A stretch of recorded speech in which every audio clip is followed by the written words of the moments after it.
एक गांव में गौतम बुद्ध का बहुत बड़ा आश्रम था। वहां पर एक प्रसिद्ध बौद्ध गुरु रहते थे। वहां पर उनका एक शिष्य बहुत बोलता था। वह हर समय इधर उधर की बातें करता था। जब वह दान लेने के लिए जाता तो हर घर से एक नई कहानी लेकर आता और आश्रम के दूसरे शिष्यों को सुनाता था। एक शिष्य की दूसरे से बुराई करता, चुगली करता और दूसरों के सामने अच्छा बनने का प्रयास करता। खुद के मुंह से ही खुद की तारीफ करता रहता और हमेशा ही खुद को गुरु के सामने सबसे बुद्धिमान और उत्तम साबित करने का प्रयास करता। वह खुद को सभी शिष्यों से अलग और श्रेष्ठ मानता था। उसका कहना था कि मैं एक अमीर घर का बालक हूं। अगर मैं चाहता तो एक आरामदायक और सुविधाओं से भरा जीवन जी सकता था, लेकिन मैं वह सब छोड़कर यहां आ गया क्योंकि मुझे सत्य की खोज करनी है, खुद को जानना है, जीवन को जानना है। इसीलिए मेरा त्याग तुम सबसे बड़ा है। एक दिन गुरु ने आश्रम के सभी शिष्यों को बुलाकर कहा, आप सभी को अगले 1 महीने के लिए कोई ना कोई संकल्प लेना है। इससे आपकी संकल्प शक्ति मजबूत होगी और आप में आत्मशक्ति का संचार होगा। आप सभी अपने सामर्थ्य के अनुसार कोई भी संकल्प ले सकते हैं और यदि 1 महीने से पूर्व आप में से जिसका भी संकल्प टूट जाएगा तो वह अपनी पुरानी दिनचर्या में वापस आ जाएंगे। सभी शिष्यों ने अपनी शक्ति के अनुसार छोटे बड़े संकल्प लिए और गुरु को अपने अपने संकल्प के बारे में बताकर वहां से चले गए। लेकिन वह शिष्य जो खुद को सबसे अलग और बड़ा दिखाना चाहता था, वह सीधे गुरु की कुटिया में पहुंच गया और बोला, मैं कोई छोटा मोटा संकल्प नहीं लेना चाहता, बल्कि खुद की ही जैसे एक बड़ा और महान संकल्प लेना चाहता हूं। कृपया आप ही बताएं क्या संकल्प लेना चाहिए। उसकी यह बात सुनकर गुरु मुस्कुराए और बोले, क्या तुम मेरे द्वारा दिए गए संकल्प को पूरा कर पाओगे? क्या तुम्हारे लिए उसे पूरा करना संभव होगा? शायद नहीं। वह तुम्हारे लिए संभव नहीं है, तुम उसे पूरा नहीं कर पाओगे। इसीलिए तुम खुद ही कोई संकल्प ढूंढो। शिष्य ने कहा, नहीं गुरुदेव, आप जो भी संकल्प मुझे देंगे मैं जरूर उसे पूरा करूंगा।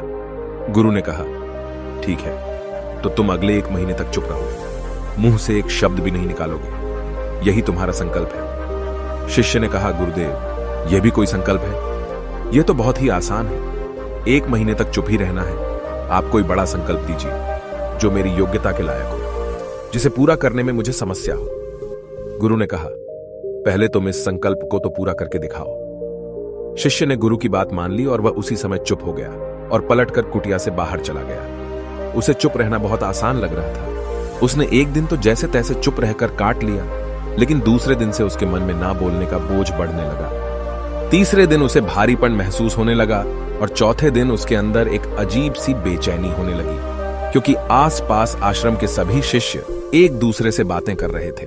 वह भी अपना पक्ष उनके सामने रखना चाहता था, उनकी बोलती बंद कर देना चाहता था, लेकिन उसका संकल्प उसके आड़े आ रहा था। इसीलिए वह पूरे दिन सिर्फ मुंह और आंखें बनाता रहता। इसी तरीके से कुछ दिन और बीते और वह शिष्य बीमार पड़ गया। उसका सिर फटा जा रहा था। उसका खाने पीने तक का मन नहीं कर रहा था। वह सिर्फ बोलना चाहता था। वह गुरु के पास गया और उनके सामने बैठकर लिखकर उन्हें बताया, गुरुदेव, मैं बोलना चाहता हूं। बिना बोले मुझे सांस नहीं आ रही। मेरा दम घुटता जा रहा है। मैं अंदर ही अंदर पागल हुआ जा रहा हूं। मैं क्या करूं? संकल्प तोड़ दूं क्या? यह पढ़कर गुरु मुस्कुराए और बोले, संकल्प तो तोड़ने के लिए ही होते हैं, लेकिन जो अपने संकल्प को पूरा कर लेता है वही अपनी आंतरिक शक्ति को बढ़ाता है, और जो अपनी आंतरिक शक्ति को बढ़ा लेता है वह समाज और जागृति की राह पर आगे बढ़ जाता है। संकल्प का लेना भी तुम्हारे हाथ में था और इसे तोड़ना भी तुम्हारे ही हाथ में है। तुम्हारे बहुत से भाई अपने संकल्प को तोड़कर अपनी पुरानी दिनचर्या पर वापस आ चुके हैं। अगर तुमसे नहीं हो पा रहा तो तुम भी संकल्प तोड़कर अपनी पुरानी दिनचर्या पर वापस जा सकते हो। लेकिन याद रहे, अगर आज तुम इस छोटे से संकल्प को नहीं संभाल पा रहे तो तुम अपनी बाकी की पूरी जिंदगी को कैसे संभाल सकोगे? बाकी फैसला पूरी तरह से तुम्हारे हाथों में है। गुरु की यह बात उस शिष्य के दिल में चोट कर गई। वह बिना कुछ बोले वहां से वापस चला गया और खुद को अपनी कुटिया में बंद कर लिया। वह केवल अपने जरूरी कामों के लिए ही कुटिया से बाहर निकलता, बाकी सारे समय कुटिया के अंदर ही बैठा रहता। 15 दिन बीत चुके थे और आश्रम के लगभग सभी शिष्यों का संकल्प अब तक टूट चुका था, लेकिन उसका संकल्प अभी भी जारी था। संकल्प लेने के बाद से अब तक उसने एक शब्द भी नहीं बोला था। सारा आश्रम हैरान था कि इतना बोलने वाला इंसान चुप कैसे हो गया। 15 दिन बीतने के बाद वह दोबारा अपने गुरु के पास गया और लिखकर बताया है, गुरुदेव, मैं बाहर से तो चुप हूं, लेकिन मेरे भीतर बहुत सी आवाजें हैं, बहुत सी चीख पुकार और शिकायतें हैं। मैं अंदर ही अंदर बात करता रहता हूं। मेरा मन तरह तरह के प्रश्न पूछता रहता है। मैं बाहर से जितना मौन हूं, भीतर से उतने ही शोर शराबे से भरा हुआ हूं। क्या इस तरह से मेरा संकल्प अभी भी जारी है? गुरु ने कहा, हां, तुम्हारा संकल्प अभी भी जारी है, लेकिन जब तक लोगों की यह आवाजें तुम्हारे कानों में पड़ती रहेंगी, तुम्हारा मन बोलता रहेगा, क्योंकि इसे तो आदत है बोलने की। तुम भले ही बाहर से चुप रहो, लेकिन तुम अंदर ही अंदर बोलते रहोगे। तुम्हें इन बातों से, इन आवाजों से दूर जाना पड़ेगा। शिष्य गुरु को प्रणाम कर वहां से चला जाता है और सुबह होते ही अपनी कुटिया छोड़कर जंगल की तरफ चला जाता है। कई दिन बीत जाते हैं, संकल्प का समय भी पूरा हो जाता है, लेकिन शिष्य लौटकर नहीं आया। आश्रम में सभी को डर था कि कहीं जंगली जानवर ने उसे खा ना लिया हो। इस बीच उसे ढूंढने की बहुत कोशिश की गई, लेकिन वह कहीं नहीं मिला। सभी गुरु भाइयों ने मान लिया था कि जंगली जानवरों ने उसे अपना शिकार बना लिया है, लेकिन गुरु को ऐसा नहीं लगता था। एक दिन आश्रम का एक अन्य शिष्य गुरु के पास आया और बोला, गुरुदेव, हमारे उस अधिक बोलने वाले भाई के साथ क्या हुआ होगा? क्या जानवर ने उसे मार दिया होगा? गुरु ने कहा, हो सकता है कि जानवरों ने उसे अपना शिकार बना लिया हो, लेकिन उसके न लौटने की एक दूसरी वजह भी हो सकती है। शायद उसे वह मिल गया है जिसके लिए वह गया था। फिर शिष्य ने पूछा, गुरुदेव, क्या ज्यादा बोलना इतना हानिकारक होता है?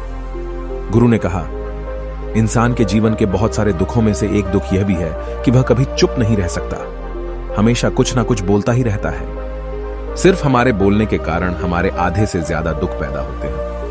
परिवार के अधिकतर झगड़ों की वजह हमारा बेमतलब बोलना ही होता है। हम में से कोई भी चुप नहीं रहना चाहता। हम बस सामने वाले को सुना देना चाहते हैं। जो भी हमारे मन में है, सब निकालकर उसके मन में बैठा देना चाहते हैं। उसे समझा देना चाहते हैं कि देख, तू गलत है और मैं सही। और इस तरीके से सब एक दूसरे की सड़ी गली बातों को ग्रहण कर रहे हैं। इस तरीके से सुनने और सुनाने का यह काम जिंदगी भर चलता रहता है। लेकिन इस नासमझी में हम अपना समय, अपना जीवन, अपनी समझ और सबसे महत्वपूर्ण व कीमती पल जो जिए जा सकते हैं, जिनको अनुभव किया जा सकता है, जिनमें आनंद को प्राप्त किया जा सकता है, यह सब खो देते हैं। लेकिन इसके बदले हमें मिलता क्या है? कुछ नहीं, सब व्यर्थ और बर्बाद हो जाता है। इस पागलपन में हमने क्या खो दिया, इसका एहसास केवल कुछ ही लोगों को हो पाता है। बाकी लोग जैसे उन्हें अपने आने का पता नहीं, वैसे ही उन्हें अपने जाने का भी पता नहीं चल पाता। शिष्य ने कहा, तो फिर इसका समाधान क्या है? गुरु ने कहा, पूरी जागरूकता के साथ अपने विचारों को देखना यही एकमात्र तरीका है। सारी मानसिक समस्याओं का वर्तमान में रहकर चिंतन करना, पूरी जागरूकता के साथ अपना काम करना जिंदगी में चमत्कारिक बदलाव ला देता है। उसके बाद वह शिष्य गुरु से अपने प्रश्नों का उत्तर पाकर उनको प्रणाम करके वहां से चला गया। उस शिष्य को आश्रम छोड़कर गए हुए 3 महीने का समय बीत चुका था, लेकिन उसकी कोई खबर न थी।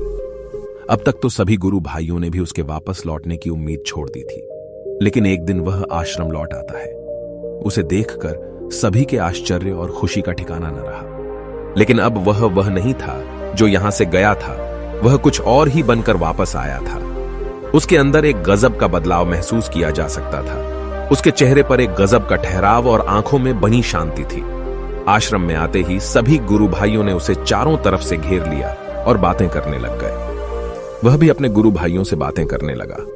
उससे बात करने वाले सभी ने यह अनुभव किया कि अब वह पहले जैसा उतावला और बातूनी नहीं रह गया था। उसके मुंह से एक एक शब्द बहुत ही सुलझे हुए और मधुरता के साथ निकल रहे थे। थोड़ी देर तक गुरु भाइयों से बात करने के बाद वह सीधा गुरु की तरफ चला गया। उसने गुरु के चरण छुए और कहा, गुरुदेव, क्या मैं अब भी मौन हूं? क्या अब भी मेरा संकल्प जारी है? गुरु ने कुछ देर तक शिष्य की आंखों में बड़े ध्यान से देखा और कहा, हां, तुम अब भी मौन हो। तुम्हारे मुंह से एक भी शब्द निकल नहीं रहा और तुम्हारा संकल्प अभी भी जारी है। शिष्य ने कहा, गुरुदेव, जब मैं आश्रम से गया तो मैं मुंह से तो चुप था, लेकिन मेरे अंदर बहुत सी आवाजें थीं। मन में बहुत से प्रश्न थे और वह बंद नहीं हो रहे थे, तो मैं जंगल में चला गया, इस उम्मीद से कि वहां मुझे शांति मिलेगी और मेरे मन की बकबक कम हो जाएगी।